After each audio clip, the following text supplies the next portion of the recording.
Welcome back to Vandana's biology class, children. Today we will be dealing with reproductive health and contraceptive devices.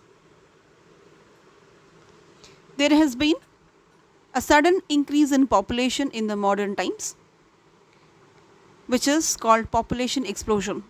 But the resources have not increased likewise. So, this has led to the importance of small families. Small families have been encouraged by the government by giving incentives, by increasing the marriageable age, stressing on contraceptive methods, and creating an awareness about spacing the pregnancy, delaying the pregnancy, preventing more than two children, and so on. Let us understand some of the terms, children. Natality, that is birth and birth rate in the given time span, how many births have taken place, mortality, how many deaths have taken place, sex ratio, for every 1,000 males how many females are there, and so on. These are some of the terms which you should understand from the NCERT textbook. Now, what are the characteristic features of contraceptives? Contraceptives are those which help in delaying the pregnancy or spacing between two children.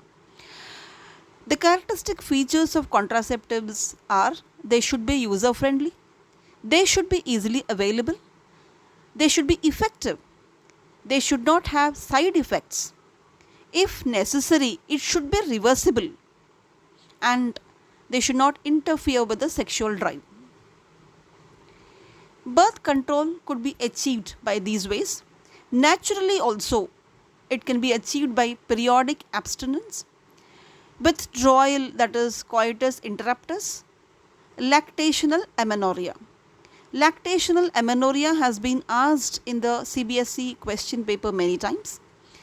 When a mother delivers a baby and she is lactating, that means providing milk to the baby, then during that time she is not ovulating. So when she is not ovulating, then pregnancy will not occur. Now this condition is called lactational amenorrhea. So, three methods are there: periodic abstinence, withdrawal, lactational amenorrhea.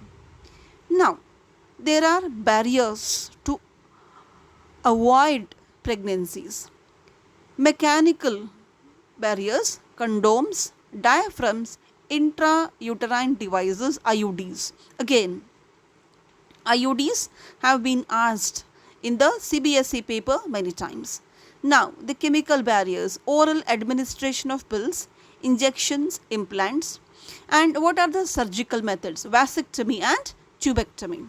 Apart from these, there is something called MTP, medical termination of pregnancy also, which the doctor advises when there is some such necessity that the baby is abnormal or not formed properly, and the doctor has diagnosed and it is a risk to deliver such a baby, then depending on the conditions, the gynecologist may suggest for medical termination of pregnancy.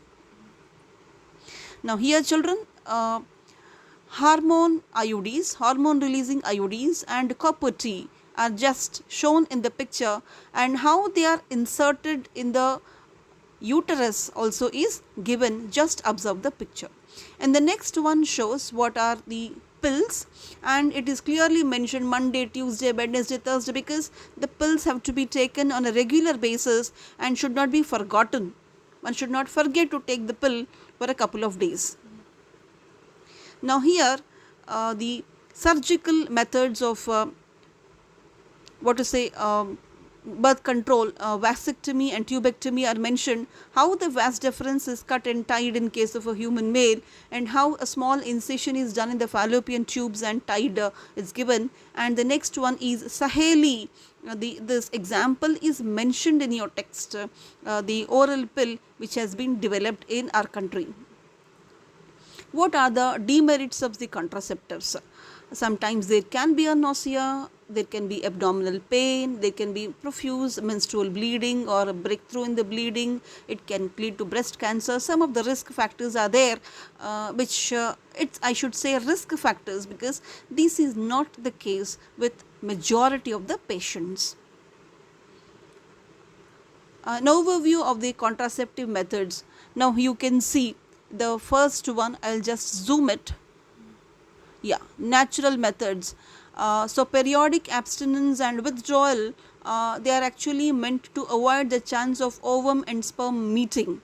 So when the ovum and sperm don't come in contact, then there is no chance of fertilization. So that is one natural method.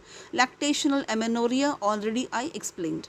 Now what are injectables? Here you see administration through deep intramuscular injection, preferably, yeah, gluteally it's given here. So some of them are given as injections. Now what are IUDs? Yes, the copper T is given there, and how it is inserted through the cervix into the uterus, you can see here. And what are these IUDs going to do? They increase the phagocytosis of sperms, makes the uterus hostile to them, hostile to the sperms, and so they can in fact they ensure that the fertilization is avoided. Now next is, you can see the condoms are there. Then the barrier methods, may you can see the female condom also. Then what is a diaphragm, you can see. Then progesterone implants, subdermal progesterone implants are there, oral contraceptives. Then here in the last one you can see the surgical methods also, right? How it is done, isn't it? These are the various contraceptive methods that are being followed to control the birth. The next, moving on to prenatal diagnostic methods.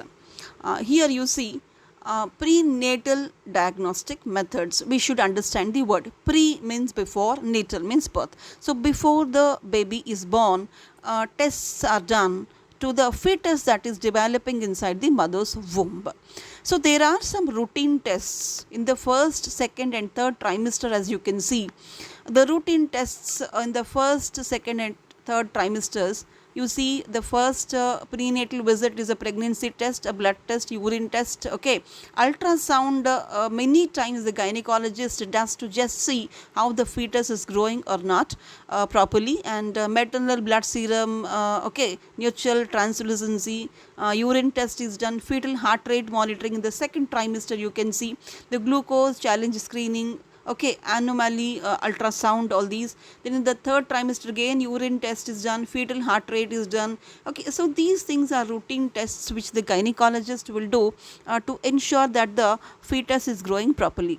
Now non-routine tests, non-routine tests the gynec will do or suggest that the patient should undergo, the female should undergo somewhere if there is a doubt that the family history shows a syndrome or some abnormality, and they want to actually confirm whether that is there with the patient or not. The prenatal diagnostic tests in this direction to confirm abnormality are of two types again, the screening tests and the tests which are done to confirm. Okay, so let us see, these are non-routine. Why? Because the doctor will insist that this is to be done if she has a doubt, the family history shows there is a problem, and they would like to really confirm whether that is there or not. So non-routine tests are not for every human female who is pregnant.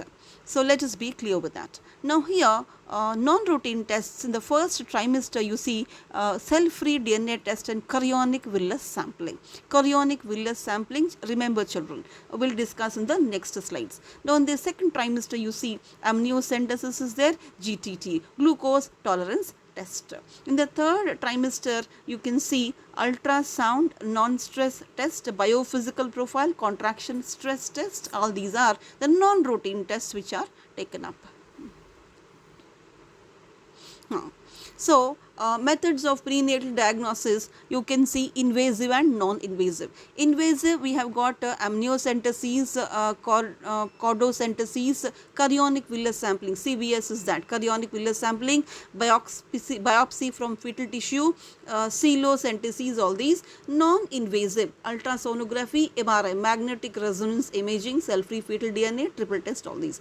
Invasive tests means part of the tissue of the amniotic fluid or the villus. Chorionic villus sampling means chorion is an extra embryonic membrane which forms finger-like projections and forms the placenta. Then a part of this is taken up.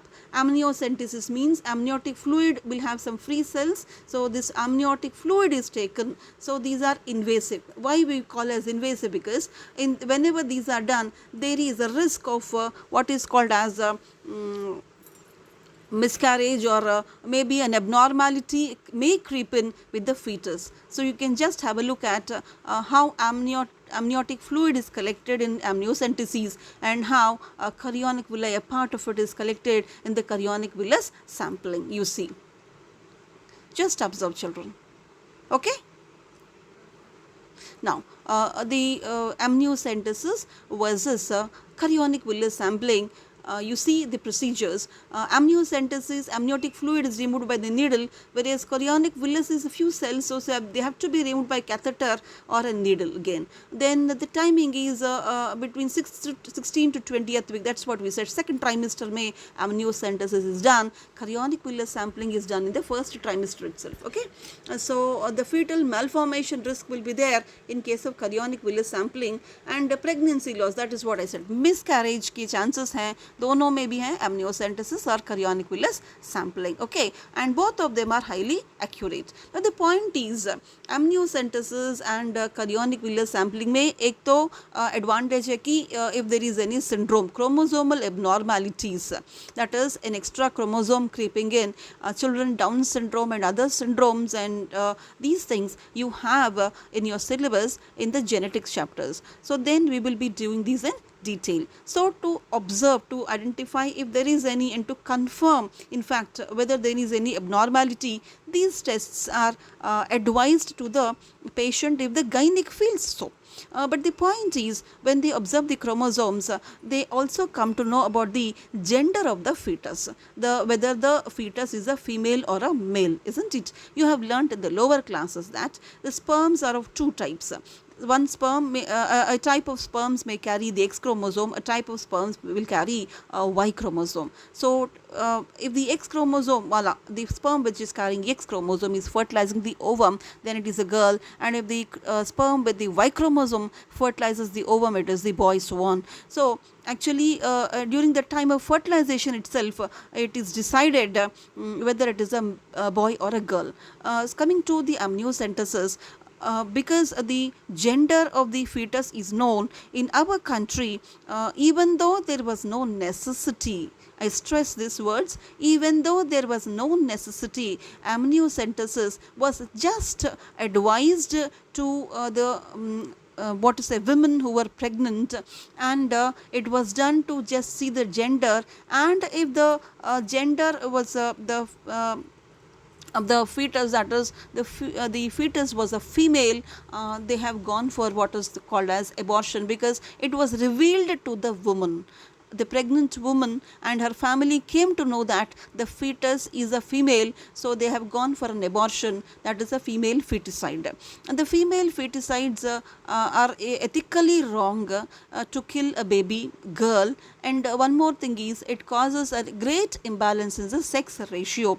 So there is a legal ban on amniocentesis in our country. This has been asked in the CBSE exam several times. So what is the advantage of amniocentesis? We come to know about, or the doctor is coming to know, or the patient is coming to know about the abnormality and confirm the abnormality. They can just take a decision then whether to deliver the baby, first one. Second point is, if the delivery should happen, then where exactly, so that the moment the baby is born, enough care can be taken, which hospital or which places are available for the modern methods to take up what is called as the prenatal care, that is to the newborn enough care should be given, that kind, so they can plan. So amniocentesis and such other techniques are available for a good purpose, but in our country they've been used to know the gender of the fetus and go for a female feticide, and hence there is a legal ban on amniocentesis. So in the second part we will discuss with what are called as assisted reproductive techniques. So till then, bye.